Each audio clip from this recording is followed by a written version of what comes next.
ಬೆಳಗ್ಗೆ ಏನು ಮನೆ ಬಾಗಿಲಿಗೆ ನೀರು ಹಾಕಿ ರಂಗೋಲಿ ಹಾಕುವಂಥ ಒಂದು ಸಂದರ್ಭದಲ್ಲಿ ಬೈಕ್ನಲ್ಲಿ ಬಂದಿದ್ದಂಥ ಇಬ್ಬರು ಕಿಡಿಗೇಡಿಗಳು ಏನೋ 42 ವರ್ಷದ ಜ್ಯೋತಿಯ ಸರಕ್ಕೆ ಕೈ ಹಾಕಿ ಮತ್ತು ಆಕೆಯನ್ನು ಏನೋ ಉಸಿರುಗಟ್ಟಿಸಿ ಕೊಲೆ ಮಾಡಿರುವಂಥ ಒಂದು ಘಟನೆ ನಡೆದಿದೆ. ಬೆಂಗಳೂರು ಉತ್ತರ ತಾಲೂಕಿನ ಏನು ಉಸ್ಕೂರು ಗ್ರಾಮದಲ್ಲಿ ನಡೆದಿರುವಂಥದ್ದು. ಆ ಒಂದು ಗ್ರಾಮದ ಮನೆಯಲ್ಲಿ ನಾನು ಇದ್ದೀನಿ ನೋಡಿ, ಇದೇ ಒಂದು ಮನೆ. ಈ ಮನೆಯಿಂದ ಈಚೆ ಬಂದಂಥ ಏನು ಜ್ಯೋತಿಯವರು ಮನೆ ಬಾಗಿಲಿಗೆ ಏನು ನೀರು ಹಾಕಿ ರಂಗೋಲಿ ಹಾಕೋದಕ್ಕೆ ಒಂದು ಸಿದ್ಧತೆ ನಡೆಸ್ಕೊಂಡಿದ್ರು. ಆ ಒಂದು ಸಂದರ್ಭದಲ್ಲಿ ಏನು ಆಕೆಯ ಮಾಂಗಲ್ಯ ಸರವನ್ನು ಕಿತ್ತು ಇದು ಮಾಡಿರೋದು ಅಂತ ಇಲ್ಲಿನ ಸ್ಥಳೀಯರು ಹೇಳ್ತಾರಂಥದ್ದು. ಏನೋ ಸ್ಥಳಕ್ಕೆ ಇದಕ್ಕೆ ಸಂಬಂಧಪಟ್ಟಂಗೆ ಮಾದನಾಯಕನಹಳ್ಳಿ ಪೊಲೀಸರು ಮತ್ತು DCP ನಾಗೇಶ್ ಅವರು ಇವರೆಲ್ಲ ಬಂದು ಸ್ಥಳ ಪರಿಶೀಲನೆ ಮಾಡಿ ಘಟನೆಯ ಪ್ರಾಥಮಿಕ ವರದಿಯನ್ನು ಸಂಗ್ರಹಿಸಿದ್ದಾರೆ. ಈಗ ಸ್ವತಃ ಏನು ಮೃತ ಜ್ಯೋತಿಯವರಿದ್ದಾರೆ, ಅವರ ತಾಯಿ ಪ್ರಮೀಳ ಅವರಿದ್ದಾರೆ. ಅವ್ರಿಗೆ ಯಾವ ರೀತಿ ಈ ಘಟನೆ ಬೆಳಕಿಗೆ ಬಂತು ಅಂತ ಅವ್ರನ್ನ ಕೇಳೋದಾದರೆ, ಅಮ್ಮ ನಿಮಗೆ ಎಷ್ಟು ಗಂಟೆಗೆ ಈ ವಿಷಯ ಗೊತ್ತಾಯ್ತಮ್ಮ? ನಮಗೆ ನಮ್ಮ ಹುಡುಗಿ 6:30 7 ಗಂಟೆಗೆ ಗೊತ್ತಾಯಿತು. 7 ಗಂಟೆಗೆ ಯಾಕೋ ಇದಾಗೈತೆ ಅಂತ ನಮ್ಮ ಹುಡುಗ ಮೊಮ್ಮಗ ಫೋನ್ ಮಾಡ್ದ. ಅಷ್ಟೊತ್ತಿಗೆ ನೀವು ನೋಡಿದಾಗ ಯಾವ ರೀತಿ ಅಂದರೆ ನಿಮ್ಮ ಮಗಳ ಮೃತದೇಹ ಪತ್ತೆ ಆಯಿತು ಅಂತ? ಇದಕ್ಕೆ ಹೋಗಿದ್ದೆ ನಾನು, ಹಾಸ್ಪಿಟ್ಲಿಗೆ EP ಮ್ಯಾಗ್ನಸ್ಗೆ ಬಂದೆ. ಇಲ್ಲಿಗೆ ಬಂದಲಿಲ್ಲ. EP ಮ್ಯಾಗ್ನಸ್ಗೆ ಹೋಗಿ ನೋಡಿದ್ರೆ ಅಷ್ಟೊತ್ತಿಗೆ ಹೊರಟೋಗಿತ್ತು. ಓಕೆ, ಈಗ ಏನು ಪ್ರತ್ಯಕ್ಷದರ್ಶಿ ಏನು ಮೊದಲಿಗೆ ಏನು ಮೃತದೇಹ ನೋಡಿದ್ರು ನೀಲಮ್ಮ ಅವರಿದ್ದಾರೆ, ಅವ್ರನ್ನ ಕೇಳೋಣ. ನೀಲಮ್ಮ ಅವರೇ, ನೀವು ನೋಡಿದಾಗ ಅಂದರೆ ನಿಮ್ಗೆ ಹೆಂಗೆ ಗೊತ್ತಾಯಿತು ಪ್ರಾಥಮಿಕವಾಗಿ?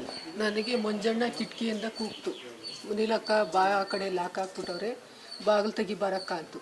ನಾನು ಅಲ್ಲಾಸ್ ಬರುವಾಗಿ ಇಲ್ಲಿ ಜ್ಯೋತಿ ಮಲಗಿತ್ತು, ಬಿದ್ದುಬಿಟ್ಟಿದ್ದು ಆ ಕಡೆ. ಹಣ ಬಿದ್ದೋಗ್ಬಿಟ್ಟದ್ದು, ಯಾಕೋ ಜ್ಯೋತಿ ಬಿದ್ದೋಗ್ಬಿಟ್ಟದೆ ಅಂದ್ಬಿಟ್ಟು ಓಡೋಗಿ ಲಾಕ್ ತೆಗೆದು ಬಂದು ಬರುವಾಗೆ ಹಿಂಗೆ ಅಳ್ಳಾಡ್ತು.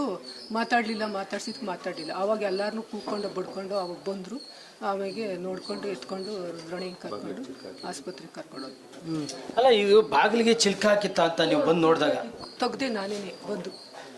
ಮಂಜಣ್ಣ ಒಳಗಡೆಯಿಂದ ತೆಗ್ಯಕ್ಕೆ ಹೋಗೋದೇ ಬಂದಿಲ್ಲ. ಆವಾಗ ಕೂಗ್ತು ಆ ಕಿಟಕಿಗೆ ಆಲಸಿ, ಅಕ್ಕ ಯಾರೋ ಲಾಕ್ ಹಾಕ್ಬಿಟ್ಟವ್ರು, ಬಾ ತೆಗಿ ಬಾ ಅಂತ. ಬಂದೇ ತೆಗ್ದೆ.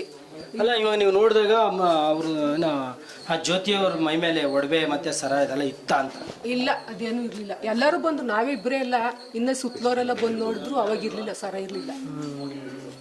ಮೋಸ್ಟ್ಲಿ ಎಷ್ಟು ಜನ ಏನು ಬೈಕಲ್ಲಿ ಬಂದಿದ್ರು ಅಂತ ಇವ್ರು ಹೇಳ್ತಾ ಇದ್ದಾರೆ. ಅದೇನು ಅದು ನನಗೆ ಗೊತ್ತಿಲ್ಲ.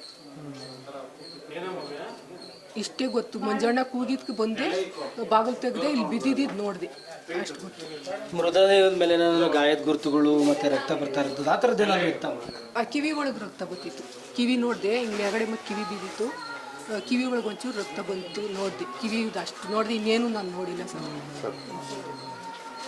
ಓಕೆ, ನೋಡಿ, ಪ್ರತ್ಯಕ್ಷದರ್ಶಿ ನೀಲಮ್ಮ ಅವ್ರು ಹೇಳೋ ಪ್ರಕಾರ ಏನು ಮಂಜಣ್ಣವರು ಅಂದರೆ ಆ ಜ್ಯೋತಿ ಅವರ ಪತಿ ಮಂಜಣ್ಣವರು ಕಿಟಕಿಯಿಂದ ಏನು ಚಿಲ್ಕ ಹಾಕಿತ್ತಲ್ಲ, ಆ ಚಿಲ್ಕ ಹಾಕಿರೋಂಥ ಸಂದರ್ಭದಲ್ಲಿ ಆ ಚಿಲ್ಕ ತೆಗೆಯೋದ್ರಲ್ಲಿ ನೆರೆಹೊರೆಯವರ ಸಹಾಯ ಮಾಡಿದ್ದಾರೆ.